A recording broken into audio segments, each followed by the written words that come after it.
and this is the African in me, right? Mm, um, we're all in a relationship to everything and everyone around us, mm, right? Nobody can tell me otherwise. Um, and that, like, the conditions of our experiences, our relationships, and our emotions, they really do influence like how we view the world, right? Like, if I grew up in a single household in the hood, and it was my duty to protect because, for example, my mother legit didn't have the time. mm. Not only do I get to grieve that, but I also get to actually look at it and say that that was okay, right? Yeah. Yeah. And that it hurt, and that um, I can celebrate myself for surviving that, and celebrate that she survived that, and then come to the conclusion of, well, what am I going to do now? And how do I want that part of me to show up every day? Yeah. Yeah. Yeah.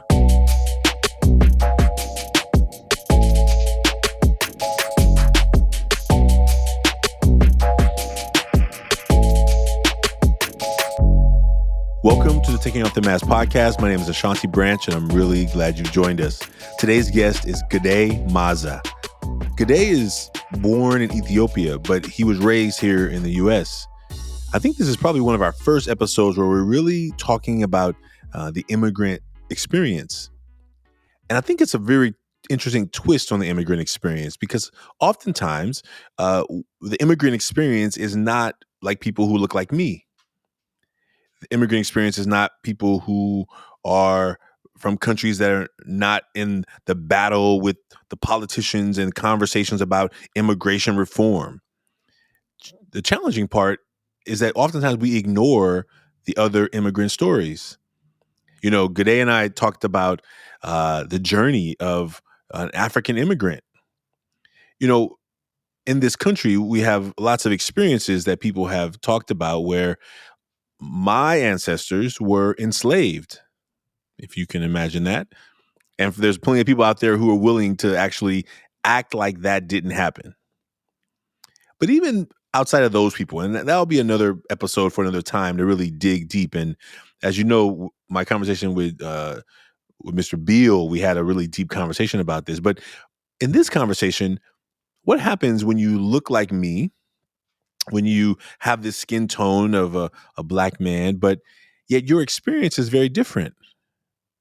You know, there's a man in Colorado, Papadia, the African Leadership Group, and he talks about this idea that oftentimes the misunderstanding of the African immigrant and the black man in America, the black peoples in America, we miss the big difference of their experience.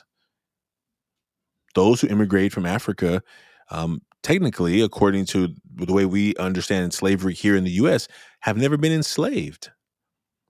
Their reality is very different than a person here who has overcome or tried to overcome or battling to overcome the oppression, the racism, the that we've experienced growing up in this country here. Now you might be saying, like, what's happening? What is this about the mask? Well, it shows up in so many ways. It shows up in so many of our conversations. It shows up in so many of our ways of being with each other and how people treat us, how people treat each other. I think there's a really powerful part of this conversation that Gidai and I talk about as he talks about experiences being in school and how people talked about him badly and how they made fun of how his food smelled because they had never smelled African food. They made fun of the how he dressed and how there were so many areas that he brought up in this conversation that I'm really thankful that we're talking about. Because I think that until we're willing to have conversations that we oftentimes are not having, we're going to keep believing and thinking the way we've always been thinking. Every time we get a chance to work with the man and talk about our masks, it's a new connection. And this conversation, as you hear, when we have to kind of close up, we're not done. Like there's more to this conversation coming in the future. And so I'm really excited about the next steps of what our next conversation is going to be about because you will hear that we've had so much more to learn about each other. I think it's so important that if you understand how these masks work, the front of the mask are the things that we gladly let the world see. The back of the mask are the things that we don't usually let people see. It's one picture plus 6 words. And in these conversations, I think we're learning and we're continuing to learn that we want to have these conversations. We want to have deeper, meaningful conversations. And I think that these conversations are going to help be the catalyst for those normalizing of those kind of conversations. There's one more piece I want to mention in this episode, but also in this work, is that there is an opportunity for us as we constantly recognize that that men and boys want to have deeply meaningful and rich conversations, that we also have to be willing to listen. And when we hear a perspective that is not our own, when we hear a perspective that doesn't align with our past paradigm of how the world works, we have to be more thoughtful. Because if I hear something I don't agree with and I all of a sudden begin to push the person away, or I begin to downplay what they're saying and their experience, then we're going to continue not understanding each other more. We're going to continue not believing in the possibility of feeling whole, and that my whole self I can bring to work and school and play and sports and community. It's really important that we continue having these conversations. So if you have not yet had a chance and you want to share this episode with somebody, share it with somebody. Maybe there's somebody in your life who you've been missing understanding what they're really going through, what their real experience is. Maybe this will help to open up some of those conversations. We thank you for being a part of this podcast. Please like, subscribe. Please rate the podcast. Please let us know how we're doing. If you got some ideas of people who you think we should talk to, please introduce us to them. But we're excited about the next season of this work. And as we move into December, the holidays, we got some exciting things that are coming on the horizon. We've just made an agreement with our new youth host. You'll get to meet him really soon. And we're excited about that. And we also are really excited about the end of the year as we bring in 2023. And so we know December is, doesn't always bring in maybe positive things for people. Maybe for some, it brings in festive and music and lights and trees and gifts and food. Maybe for some, it doesn't bring in the same emotions. And we understand that too. And we imagine that some of these conversations will touch on that in the coming weeks. Thank you so much for being a part of the Taking Off the Mask podcast. We look forward to seeing you soon. Take care. Gidai Maaza. No, I said it wrong. Maaza. See, I did it already. I was like, hey. So I even practiced. I even practiced. Gidai Maaza. Yes, sir. Yes, oh, sir. Man. It is a pleasure to have you on the Taking Off the Mask podcast. Welcome to the show. Thank you for having me, man. And thank you for fumbling and keeping it real. I ain't mad at it. Well, I people have been misspelling my name since birth. So I always know the feeling is like, the letters are right there. How can't you see it, right? Yeah. And I've learned to ask the question first and practice twice. You know what I mean? So thank you. Absolutely. Well, I'm excited for you being here. How about we get started and you introduce yourself? What do you want folks to know about you before we jump into these masks? I'm really excited to get in this conversation. Yeah, I'll keep my intro brief because I'm actually excited to dive into the convo. So my name is Gidai Maaza. I am a first generation Ethiopian, very specifically from a northern region in Ethiopia called Tigray. If folks don't know, definitely do your research on that section of the country, and especially what's going on now. I'm a therapist out of Fresno, California. Have been in Fresno dang near half my life. Tried to leave, but came back because this is home and this is where the heart is. You know what I mean? Definitely got a story to tell. I've been in the mental health field for over 16 years now. Heavily started work in the nonprofit mental health community-based mental health world, and really transitioned in the last 5 to 6 years from group practice into my own private practice, where I serve. I like to say I serve community slash every bit and piece of, I think, the human experience, but specifically young Black men, men and boys of color, but very specific to our folks. You know what I mean? And that's where my heart is, and that's what I go with. Appreciate you having me, brother. Man, thank you. Thank you for those words, and thank you for the work you're doing. I'm really excited.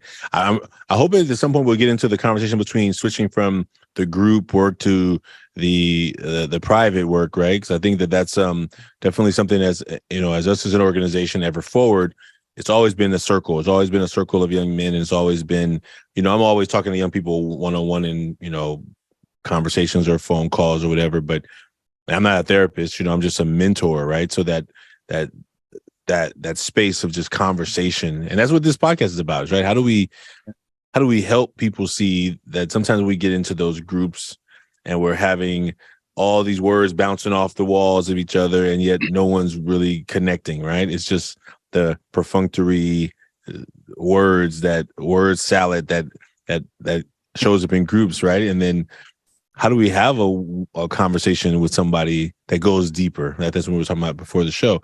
How do we go below the waterline, like more than just the sports and the car and the new job and the promotion and the whatever other things that we use as our badge of honors, but to be like us, to be fully present, you know? So I'm glad you're here. Thank you, man. I'm glad I'm here too. And you know, I guess I love what I'm hearing, and you know what I would add to kind of piggyback off of this is, I think group work is excellent, right? And especially for the idea of vulnerability, right? We got things and experiences bouncing off each other, but there's something special about just one-on-one, you know, that really can't be replicated, regardless of the group setting. So I'm with you, man. I'm with you. I love it. I do see a space for group. And I hope we can also touch on, and I'm sure we will, just my personal experience, you know, that's led me to my belief, that dates back all the way to my upbringing in Ethiopia, into modern day, because I definitely bring that flavor and experience, because I've worked through my stuff, and I consistently work through my stuff. So I know it works, you know what I mean? So I'm excited for this. All right. Well, I was just talking to a young man the other day, who's going through it right now. And I was saying to him on the phone, and I try and do a good job of like not telling the young men, hey, you need to go to therapy, or I try and ask enough questions that kind of round the corner with them, you know, and like, hey, have you ever thought about, you know, talking to someone who has a lot more skills than me, you know, like, and he even asked me, he said, are you trying to suggest I go to therapy? I said, I'm not suggesting anything really. I'm just asking some questions, you know, but the idea is that, you know, because some people will feel offended. They'll be offended. Like, but when you hear someone who is going through it, how do you encourage them? Right? I think those are the things, right? Like, I think our community definitely has had all these old messages about pretending that everything is fine when it's not. And there was a time where you needed to do that. There was systematically a plan to, like, Absolutely. Even when stuff is falling apart at the seams, you pretend like you got it all together. And I think that we don't need to be there anymore, in many ways. And so, you know, as this opportunity for the mask goes, as you're the guest, you get to decide who goes first. You get to be the guest and kind of the host. So do you want to go first, or do you want me to go first? I don't mind going first. Okay. So how about you share the front, and then I'll share the front of my mask, and then you can share the back, and then we'll go like that. For sure. And you know what? I only got a front because my front and back is all together. So okay. Can you is it literally all together? All of it is mixed in? Yep. Well, it's divided, so I'm gonna break it down. Okay. How about do this? How about just for look, take it. No, go. This is good. This is how we do it. All right. So you know what? Instead of holding it up. Oh, no. You're good. Listen, this is what the way the show works is the guest decides, and whatever you bring, you brought, and let's go. Let's do it. Let's do it. So my mask is really divided into it's a whole that's divided into the half. And the reason why it's that way is because a lot of the work that I've done through my own personal work in therapy is acknowledging that for me, there is no such thing as a front and back. And if anything, that's me hiding, right? So what I've developed and learned is I'm allowed to, depending on the situation, the person, place, or thing, constantly be present of my whole self, right? And not only that, but that yes, I do have a bridge that divides my whole part, but there's a door to that bridge, because what I've learned about me, and I think just me as a young Black African kid, is I grew up so compartmentalized because I had to, right? Out of survival. And my experience, my mother's experience and family experience was, at that time it worked. And that we absolutely had the right to that. But then I started discovering that when I started becoming more and more safe and more vulnerable, right, and growing up, that those skills didn't work. So what I'm going to break down is my whole part, how old they are, if that makes sense, because they definitely got ages to them, and that I'm constantly aware of them. I'm constantly, as a 41-year-old, I'm constantly making negotiations with them parts, right? Yeah. Because if I don't control them as a wise 41-year-old or allow them to breathe, I know my experience. They cause me trouble, right? So there's my kid, what I call my kid parts, right?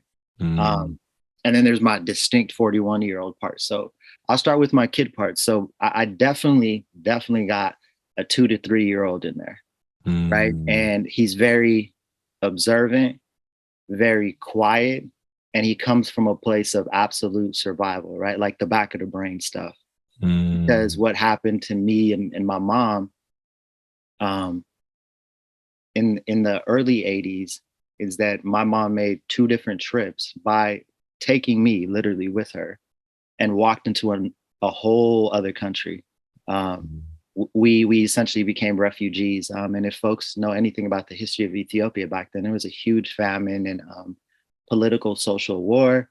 And, like any war that goes on in any country, especially, kind of the far reaches of the globe, the first thing that happens in war is there's like social, financial instability. And my mom decided, on a couple of different occasions, but very distinctly when I was like about 2.5, 3 years old, it was time to go. So that little guy still remembers that experience, right? Yeah. And he actually has taught me that, okay, at 41, you can be observant, but not from a survival, right, disconnected observational space, but from a place that says, hey, pay attention to what's happening around you, right, in a healthy way, and then feel what you need to feel, and then make the choices that you need to make. So definitely got a very, very hyper present, you know what I'm saying, hyper present, like 2 to 3-year-old. I got a 10-year-old, because that was the next shift for me that I remember as a little dude.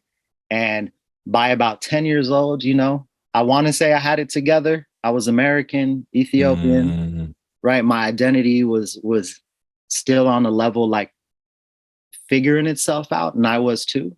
Like how to be African when I was at home, because that was very, very it was a blessing, number one, seeing it now, right? This idea that I'm African, that I come from a place, that I have a history, and a very deep history. And it was a challenge at 10 too, because, I remember growing up where it wasn't cool to be African. You were some exotic person, place, and thing. You know what I mean? You smelled a certain way because of the food. You know what I mean? But my parents, always taught us that, like, listen, your identity will pay off. This is going to be hard. Yeah. But it will pay off as you get older. And of course, two identities, wanting to be American and also African. I was like, yeah, whatever, right? Like, I get it. I got to struggle out there, and I got to struggle in here. But that 10-year-old, when I think about him, he's the one that is in constant motion and transition. He doesn't quite have a grounded sense. You know what I mean? Yeah. If that makes sense. Yeah. And then there's, and this is my challenge, because I still work with this one. I have this 16-year-old in me, you know, that because of person, places, and things, and still trying to push the who, what, where, when, why myself, definitely has a level of disconnection. Yeah. And I know when he pops up in my adult life, right? But he's also the angry, right? Like explosive side of me too. But I have an understanding of him, right? And I actually have an understanding of all my parts, which is why I, you know, quote unquote, can manage them. And then there's me, you know what I'm saying? Present moment, like I'm a 40-year-old. I still call myself a kid, Ashanti. Like, I'm not even gonna lie to you. Like, that's just my spirit. You know what I mean? A 40-year-old kid. I'm wise. I'm definitely grounded. I'm emotionally present. I'm rational. And I got this, like, what I call just spirit. Like, there's just this rebel in me, right? And that 41-year-old is who I consistently make sure shows up in my everyday life. You know what I mean? Yeah. So yeah. Okay. What I'm talking about. We setting off the Taking Out the Mask podcast in another direction. And first of all, thank you. That was beautiful. That was unique, and that was beautiful. And I think oh man. Thank you for sharing those parts of the can you show the image again? Can you show the image again? So now I can take it, so we can take it in, because I want to, for those that are not watching or only hearing, it's a circle, and there's these ages on there that he described, and that makes so much sense. It's beautiful. It's almost like a clock. It's almost like a clock. So, you know, at 12, it starts to 2 years old, 10 years old. Oh, that's beautiful. I'm gonna show my mask, and then I there's so many things that are rising, and you've actually given me a great idea for the after we do the mask, because I think it's coming. Okay, all right. I feel it, brother. All right, it's brand new. So all right, I'm gonna change it. I'm changing it. For those that, you know, I always make a mask, so I put the front and the back up. And I really like the way you describe. I think the way you said is I'm trying to like be present with my whole self. Like it is not that I show these things, and then these things I don't show, so much as I'm always all of it, and I'm doing my best to navigate all of it at the same time. I'm doing my best to navigate the parts of myself that are the pleasant parts, and the parts that are the not so pleasant parts, the parts that I think people really want to be around, and the parts of myself that I don't even like myself, and I know that people don't want to be around, but it's in there too. And how do I begin to integrate and be more where I'm not like I'm not averting things, I'm not craving things, I'm not high energy then low energy. I'm like trying to be more equanimous, right? I think that's what the teachers of Vipassana talk about, equanimous, you know. And and so that came up for me, this idea that, oh yeah, I can feel myself getting to a place where, like, okay, I don't want to say anything, I don't want to do anything, because I think this other part of me that I don't really like about myself is going to come out, right? Like, how do I? And then I say silent, and then I'm not being even me, right? I'm not dealing with the unpleasant parts are part of my experience too. Yeah. But because I always try and make happy and make things smooth and make things, then when it started to get edgy, I get more out of sorts because I'm trying to always keep it positive. And I think that I've done that so long in my life that the angry parts of myself have a hard time showing up when they really need to be showing up. When things are unjust, when things are out of pocket, when things are not healthy, I find myself, and I experienced this as an educator, and I'm glad that you were an educator. I'll say it like this. There were times as a teacher that I was running this program and I'm trying to help these young men in my classes, and the school has no programming for kids who don't love school. If you love school, you're going to do fine. You don't like school, it's almost like they blame you for not liking school, as opposed to taking the responsibility that this school is not so cool. And there's nothing here that will make you feel welcome here. So why would you want to be here? And then they're upset that you don't want to be here and that you rather not, and you rather hang out across the street at the donut shop. Right? Why would I want to be in that building when no one cares about me there? No one likes me there. And I think about how many times I wanted to like say something and I felt the pressure of like protecting my job, protecting this image, and being the only Black male teacher there was also a difficulty, right? Not to be the angry Black man in that space. And so thank you for the way you broke it down. And no doubt. And I think I'm gonna try and just use these words, and you've given me an idea, and I don't know how I'm gonna incorporate what you just did about naming those parts of yourself, but I appreciate it, and I'm excited. I'm so excited. I don't even have my words are like all over the place right now. So who I'm connecting to right now. Someone asked me the other day on some interview. They asked me, what was 15-year-old Ashanti like, right? What was he struggling with? What did he need, right? And I think, I graduated high school at 17. So I graduated, 1 year younger than some other people, but and I think that at 15, I was a sophomore. I was high. I was dedicated to school. Like I had just got my act together. I was fired up to learn. I liked learning, but I also had a bunch of friends that didn't. And I also hung around people who could care less about school. And those are people who I enjoyed hanging around. They were funny, they were entertaining. But also sometimes I felt like I was in places where I was like, this is taking me nowhere. Like, this is really, and I've been here for like 2 hours, 3 hours, 4 hours. And I'm like, my mom would not be happy that I'm here. First of all, there's nothing. I'm entertained by why I'm here, but I'm also not. I don't. And to leave, there's consequences and rules around that too. And so I think like when I think back to like all the places in my life, when I think about the front of my mask where I wrote, and today I wrote serious, intense, and caring. Like I've had to be intense and serious since I was 7 years old. I was helping raise my siblings. I was taking care of kids. Like I was caring. I was taught to be nurturing. Like it was a part of me. Maybe I didn't have to be taught to be nurturing, but I was. But the serious part, like, hey, if we're at the playground and I'm with my sister and my little brother, I'm the protector. There's no father in the house. I am the only man in the house. So now my job is to protect them. So I got to be serious. And I got to be and having to play those both roles, right?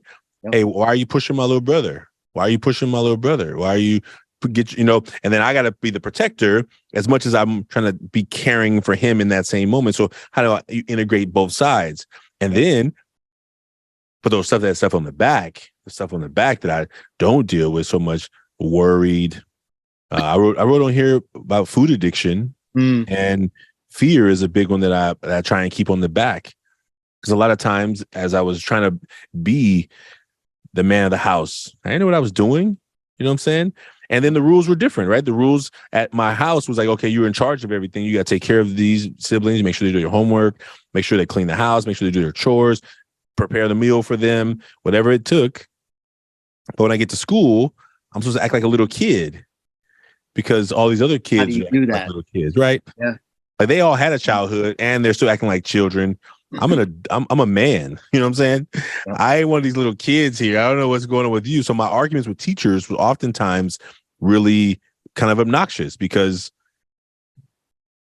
Can I ask, Ashanti? Yeah. Were they obnoxious, or were they you attempting to connect because your experience on the outside Mm. was different than your experience at school, at the park? You know what I mean? Yeah. Yeah. I would say I'm using obnoxious probably as more my mom's language than my language. Like I thought they made sense, right? Yeah. Like I remember one time, this was coming up in I'm trying to think. Well, this one I'll do middle school. I'll do high school because it's an interesting one. So, this teacher who was like hard nosed, like your binder had to be impeccable. You couldn't have any papers torn out. You had to have every hole punched. That it had to be impeccable. And I'm on my way to college, so I'm a high performing student. Mm-hmm. So she gives me a B. Now, I used to make this joke, like I love my last name. It starts with a B. Yeah. But my first name is Ashanti. So I'm always going to get an A. So she gave me a B, right? A B, I think it was a B plus. It was a day to give around grades, right? And so I'm like, hey. Her name was Miss Keller. I'll never forget her. World history. I'm like, this is not right. You're missing. This is not right. There's no way I got a B plus. There's no way. Like I turned in everything. She's like, no, you're missing X, Y, Z. And she had all these. And she had impeccable notes too, right? So we both had impeccable notes. And I'm like, no, I didn't miss that. I have that right here. I have that right here. I gave you that, blah, blah, blah. And we were having this debate. And I remember, so this is me being intense, being serious, and caring about my grade, right? In that moment, there's a kid from the back who was like, man, just shut up and take your B and let's move on. Now, he's a kid who never does work. So the fact that he's telling me let's move on is, first of all, ironic. And I'm kind of a smart ass sometimes. So I'm like, hey, I'm not back there messing with you and your F. So mind your own business. For real. Right? Now, now I'm back to the teacher because this is my battle right here. And all of a sudden, he comes around the side and right in front of my desk. I'm on the front row. I sit on the front row. Like, you know what I'm saying? Like, he's in the back. He walks up to the front. Yep. And he's like, what you say? And I'm like, dude, I got time for you. Go ahead, right? And he's like, he started mouthing off. Mm-hmm. Now, at some point, there's only so much I'm gonna be able to take right there, right? Yep. I'm like, you need to just go, we start arguing. The teacher's like, Shanti, stop talking to him. I'm like, he's right here at my desk. Like he's literally like over me. Yeah. I don't fight. I'm not a fighter. I'm on my way out of Oakland to go to college, And I remember that moment like it was yesterday. And I remember I get sent to the office. Like I didn't even leave my chair. Like, how are you gonna send me to the office? But because she was mad, I was arguing with her about my grades. So anyway, long story short, I'm just making the story because as I look back to these experiences that are like the pivot points, like I was fighting for the justice of my work, my hard work, my grade, like knowing that B's, as long as they are okay, but if I'm trying to get to the top college, B's are not okay. And then having some dude who wants to get in some drama with me, right? And I remember trying to talk to the principal. I'm like, you think I got time to be dealing with this guy right here? You know what I'm saying?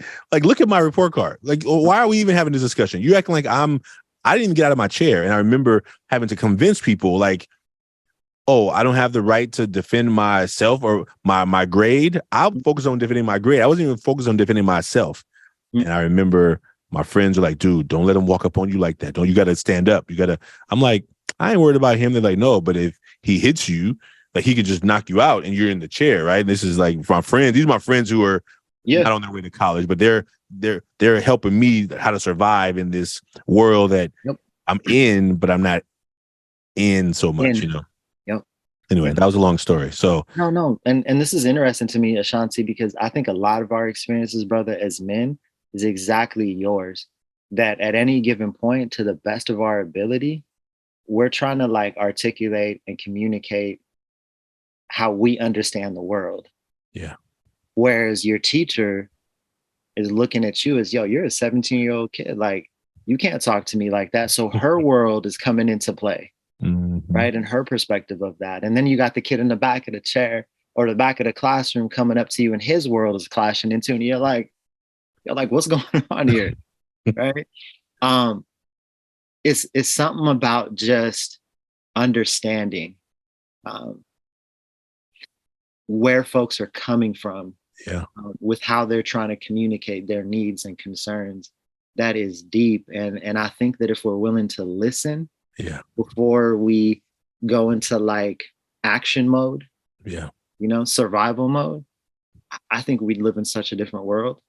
Oh man. You know what I mean? Yeah. I agree. No.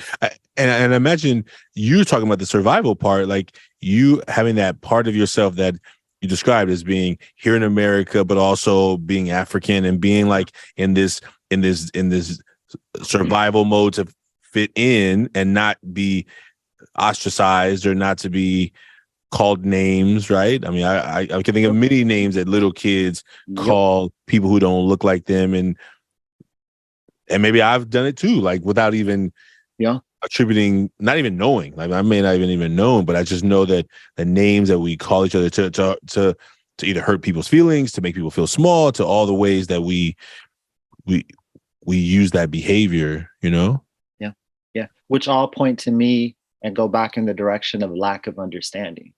Right? That we all create this idea that we're other rather than not. Like our experiences may be other, but actually, our emotions are identical. Right? Me growing up having to transition from a whole different continent to Chicago, right, in the 80s, to Fresno in the late 80s.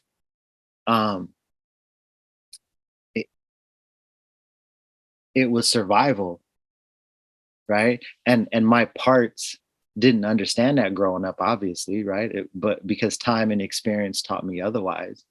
But what it did teach me is, hey, like, you get mad just like I get mad.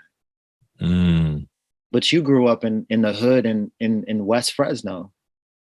But you got the same anger that I had in high school. Yeah. That's interesting to me, right? Yeah. Oh, hold up. Like you live, I have cousins and we talk quite a bit back and forth. And I'm like, man, your sadness, your worry, your grief is identical to mine right now because of what's going on in our country. I'm not experiencing what you're experiencing though. Yeah. Right. But the emotions that come with that connection are identical. You know what I mean? And that's what I'm starting to notice with us as men is like, yo, this idea of our experiences and emotions that come with them either validate or discredit who we're around are false. That's our way of protecting ourselves, right? Rather than, yo, listen, like you got the same feelings that I feel, Yeah. I'm a big music fan and I'm a big Tupac fan. And I remember this line. I can't remember what track it was. I think it was actually an interview. And he was asked, like, how did you elevate your experience? How did you get away from your experience? And he told the dude, I didn't get away from my experience. I just understood the emotions that came with it. Right. And I'm like, yeah, that's real. Because that's what it is. Right. How do you say that quote again? How did you get away from your experiences? And he said, I didn't. He said, I didn't. Right. He's like, my experience and my emotions are ever present. Like they live in me, but I'm aware of them and I listen to them and I ask them, what do they want? And I have two choices, right? I can either cater to their wants, and sometimes that ain't good, right? Yeah. Or I can show up as my full self and say, like, I don't need you in this space. I do need you, but it's going to look different because I'm guiding it, right? Because if we don't, ask those sort of questions to ourselves as men, almost always what happens is that energy and those experiences come out, right? And almost always, and I know always is a tricky word, but I put it out there because I hear it all the time, Ashanti, is they almost always come out of our hands and feet, and they come in the form of violence. Because if you ain't gonna listen to me, right? Because really that's what I want is I just want to be like listened to, maybe not heard, but really deeply listened to. I'm gonna show you, right? And as men, historically, we are programmed as protectors. Yeah. Right? We are programmed to protect with our hands and our feet, right? To show up big. Yeah. And a lot of my work is really helping our young dudes undo all that, recognize it for what it is, and understand that it's a choice. And our emotions also are a choice, and how we express them and how we allow them to come out is a choice. But we got to understand them, we got to accept them. But also, Ashanti, I'm big on this idea that, and this is the African in me, right? We're all in a relationship to everything and everyone around us, right? Nobody can tell me otherwise. And that, like, the conditions of our experiences, our relationships, and our emotions, they really do influence like how we view the world, right? Like, if I grew up in a single household in the hood, and it was my duty to protect because, for example, my mother legit didn't have the time. Not only do I get to grieve that, but I also get to actually look at it and say that that was okay. Right? Yeah. Yeah. And that it hurt, and that I can celebrate myself for surviving that, and celebrate that she survived that, and then come to the conclusion of, well, what am I going to do now? And how do I want that part of me to show up every day? Yeah. Yeah. Yeah. Man, so many things are spinning in my mind and my thoughts. I first thank you, appreciate that. I'm glad you come back to the place of the African perspective. And I was listening to a man from Colorado. His name is Papa, and I'm gonna remember exactly what part of Africa he's from, but he runs an organization supporting the immigrant population from Africa, right? And how they need different types of support than African Americans are in need of. And one thing he said that it was like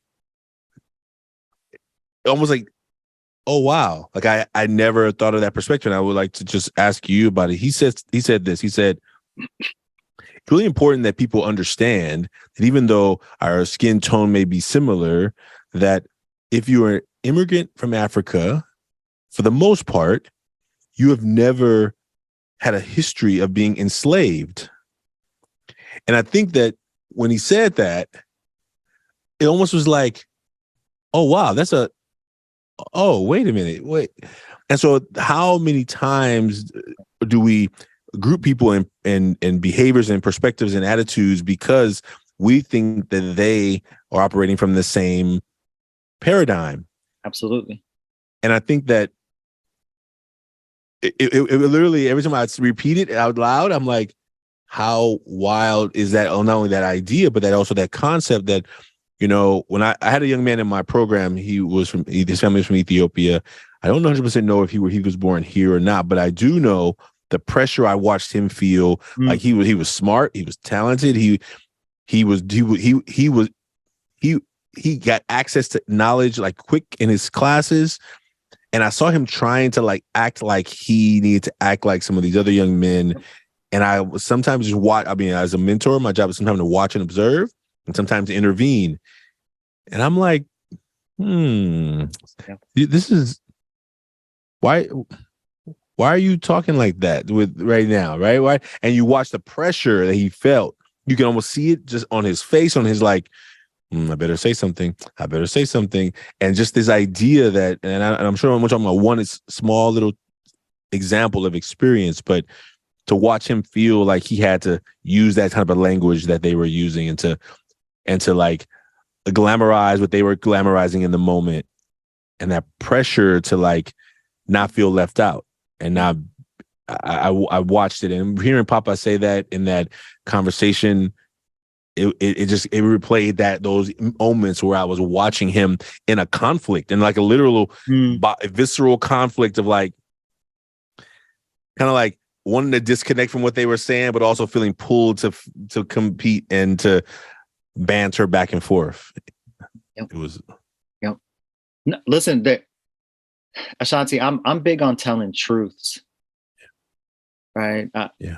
Even if they hurt, tell the truth, right? I'm big on like naming our monsters, because that's what they are. You know what I mean? I grew up in a household where it was like, yo, listen, like you get to name that boogeyman. And if you don't, I will, because I want you to understand it's not as scary when you name it. So I think, you know, this particular gentleman is absolutely right. Like there is a disconnect in our identities as African and African Americans, right? Yeah. But I promise you the emotions are very identical. Yeah. And we need to understand as Black men and community, Yeah. the first thing that was done to us when we were thrown on them ships was breaking our identity. They broke us in like horses. Yeah. Right? Yeah. They broke our brain first because they knew that if the brain and then the heart were broken, it was easy for them to do what they needed to do, right? Which is a very old playbook. However, I can give you like my experience in my own household, which I think is like one of the formulas that really helped me survive. Yeah. And it was, and it's like this, I think, across the continent. And we try to replicate it here as African Americans in very inconsistent ways, which is okay, right? Yeah. Our mental wellness as Africans and African Americans was absolutely dependent on, brother, like our interconnectedness to our community. Right? Yeah. And that's a fact, because we don't have an understanding of the individual. Right? We have an understanding that the individual is parts and wholes that when they're connected to our folks through food, through music, conversation, in circle, we do well. And I lived that experience. As annoying as it was, I lived it. So my mom, for example, was the cook in the community. No, she had no beef about that, right? And the one thing that we know about like Ethiopians, and it's general across the board as Africans, our wellness is tied to sitting together and eating. And what comes out of eating is conversations about, hey, how you doing? So for example, I'm one of 6 in my household, and there were 9 of us in total, right? I'm sorry, 8 of us in total. But I remember there was always a room in my home for the next African or Ethiopian that was coming from overseas, right? Because what we knew is in order for them to reset and settle, not only do they need shelter, but they needed food and they needed the community around them. So that if anything, you know, they needed or wanted to talk about was almost instantly available, right? Like I remember growing up, my house was the home where everybody and anybody, but specifically Africans, would come. And my mom, you know, we're big on coffee. I think that's what the world knows us for, right? Is my mom would crack the coffee open. It was a whole bunch of kids running around. And I remember being one of the only kids that would come in and out and just kind of check the environment and watch what they were doing. And what I noticed is they were just sitting and talking. They were talking about depression. They were talking about anxiety. They were talking about health, right? Physical and emotional. And I'm like, yo, like we're onto something. And that something really was the old idea that like this country took away from us is band together, right? Sit down and eat and talk to each other, right? So you can have an understanding. So I think with, you know, Papa is what I would call him. He's absolutely right. Like we need to name those truths, but we need to get back to the old ways too. Yeah. Right. Yeah. Yeah. That connection, Absolutely. that circle. You know, I think that I think this this is going to need to be a part 2. We're going to need to do another part. Like I don't know how the time has gotten. I mean, it literally. Thank you for like introducing a way of showing this mask in a beautiful way. I really appreciated that, and I don't want to stop, but I know the commitment that I made, and so look, I want to do this. I want to we're going to do a part 2 at some point, like soon, because I ultimately believe that what I've written and the notes I wrote here, but just also this idea of like those parts of myself when I am operating, when we get to connect, you meet me at 47, but inside of here is the kid who just loves to laugh, right? Absolutely. He's in there, right? He's still a part of me. He's still a part of me. And remembering when laughing was no longer okay, because you got to be serious all the time, and you begin to shut that part off. And then the parts that were treated really poorly, and you remember those feelings and you feel those things come. I think just having all those elements has created what I got to create as a teacher. When I would engage with students and a kid would say something about my shoes, and I would really want to like put hands on a child, I'm like, what's happening inside of me? Oh, that's the 12-year-old me. Who was ridiculed and made fun of, and I'm feeling that as a adult, like, oh man, I gotta put him in check right now, because I've seen many teachers who don't know how to get out of. You're not 12 anymore. You're not in danger. You're just feeling something. Yeah, and just know, oh, I see what happened, and that what you're feeling is an undone part that is asking you to pay attention to it. That is asking you to parent it. Right? Like that's just what it is. And if we keep it real, like all the way real in my world, our parents weren't perfect at all. Yeah. And that as hurtful as this sounds to us as I think men and adults, that our parents actually did the best that they could do. Yeah. Right. But we have that part that's like, nah, he's talking about your shoes. Right? Pick your head up. Square your shoulders, go snatch them up. And you're like, hold up, I'm 47. Right? Yeah. Oh, without a doubt. Like you're just like, oh, and I better leave this room. Yeah. Leave this room. Yeah. Yeah. And I see teachers who can't, who get overcome, and then you see them arguing with a kid, and you're like, you're the adult. Yep. You're the adult. And you know what's interesting, Ashanti? Yeah. What you're trying to do in that moment is pull them back to their adult self. That's right. But you're also trying to tell that 12-year-old, yo, like, it's cool. Like, your shoes are okay. Yeah. You know what I'm saying? I know it hurts. You're safe. You're safe. Yeah. You're good. Yeah. Right? That's right. Yeah. And the same thing to tell that real 12-year-old, like, what was it that made you feel that you needed to say that about that person? Who in you are you protecting? Who are you trying to impress? Who are you trying to, because you've been told that to do that is going to give you some points, some brownie points, some credit, some whatever it is. And now, oh, okay. So tell me why did you throw the chair? Tell me why you threw a chair. I was an administrator, right? So all the questions of behavior, you're like, yeah, you know it's not good to throw a chair, but tell me why you threw the chair. Tell me what the chair was about. Oh, well, it was XYZ that you were trying to deal with, but you didn't know any other way to deal with it. You went back to not having words. You went into like, let me act, like you said, with hands and feet, right? When we want to be heard, we're going to put hands and feet. I'm going to throw this chair. People are going to hear it. They're going to see it. They're going to know that I don't have the right words to say what I'm feeling, but I am going to show you, right?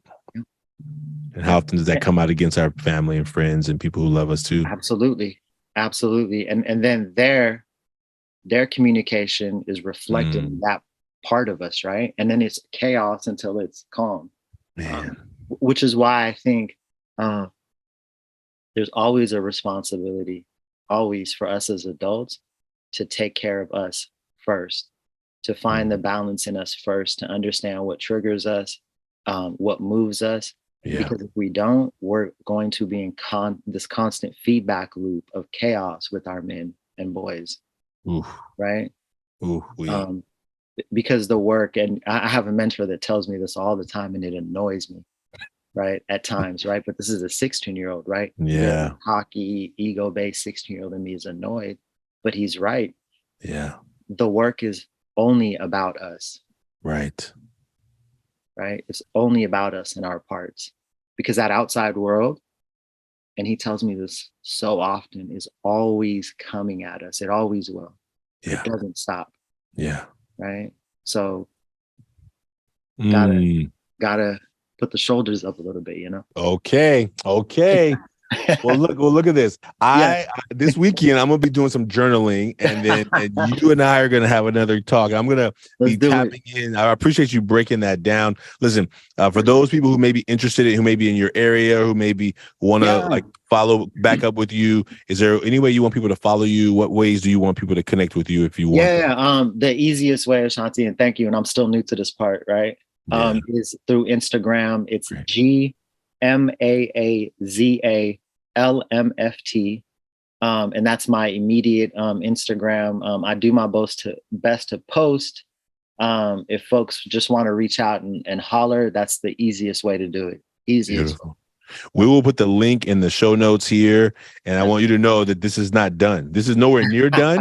Like I can't. I'm looking at the clock right here. I'm like, how did this happen so fast? So yeah. To be continued. Yes, sir. Sir. Happy Thanksgiving week. As well. And I wish you to have a fantastic time. And let's redo this before the end of the year. Let's get back together. I have an idea that we need to do something. I'm in. Remarkable. I'm in. Okay. I'm with you, brother. Okay. Let me know.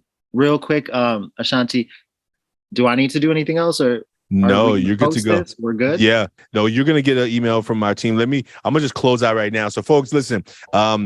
If you know, I'm getting all excited, tongue tied. Maaza and myself, we shared our mask here publicly. You don't have to do that. You can actually share your mask anonymously at millionmasks.org. Please go do that. Go create a mask. And if anybody you know that needs to hear this conversation, share this with them. I hope you were inspired as I was. And thank you for being a part of the Million Mask movement and the Taking Off the Mask podcast. We'll see you soon, folks. Take care. Good to meet you, brother.